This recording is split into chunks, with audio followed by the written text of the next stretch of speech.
So, see, for instance, it's interesting that we'll come on to the journal, but we're at the point in your life here. It sounds like you're not entirely clear on what that I'm going to be. I'm going to really, really do very well at something, but it's not entirely clear yet. Yeah.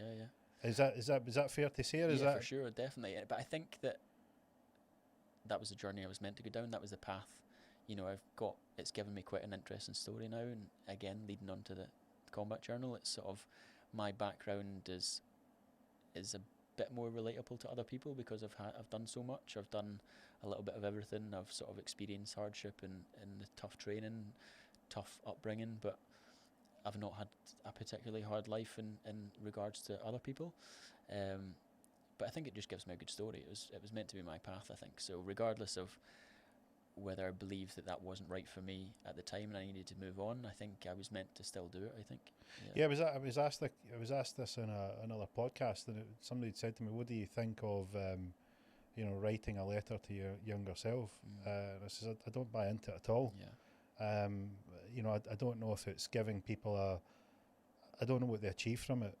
Maybe I miss what the point is, but just to what you explained about your experience there is that the things that didn't go the way you wanted them to, or the experiences where you got a bad decision or something didn't go your way, or you made a bad decision, you ended up in the wrong place.